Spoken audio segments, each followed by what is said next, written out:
All right, so here you got the last type of solving radical equations. So in this case, the difference is now we have roots on both sides, x is underneath both. Now because there are two roots, we're gonna have to run our squaring step twice, once to get rid of one root, once to get rid of the other one. General steps are still mostly the same. We'll still have to check at the end because we squared. So we have a root by itself, so we can go ahead and square both sides. So on the right, we'd have this. Now on the left, similar to the previous section, that would mean this is true. So if I do the FOIL, root x times root x, well, anytime you multiply a root by itself, that's the same thing as squaring, so I just get x. Root x times -2 would be -2 root x.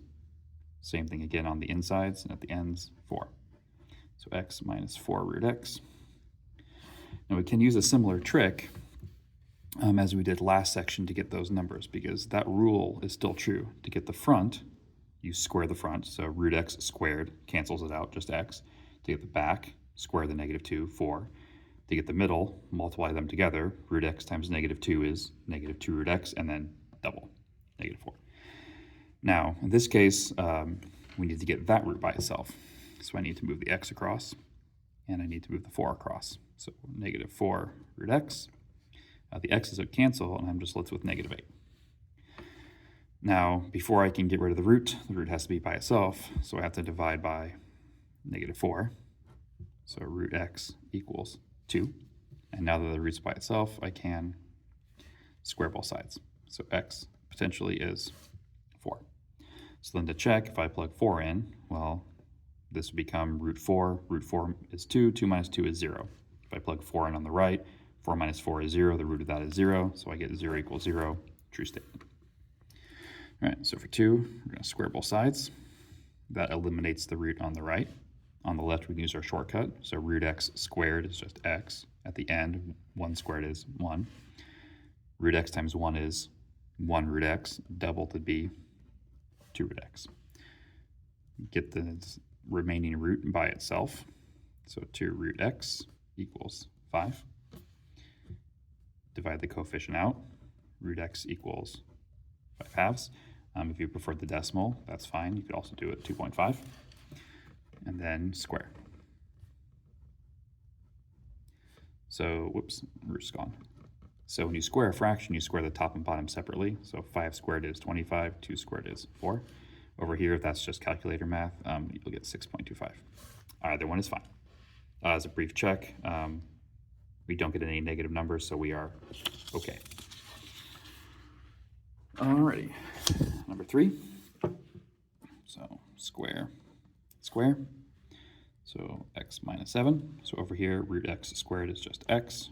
-7 squared is positive 49. Multiplied together would be -7 root x, double -14 root x. Get the root by itself.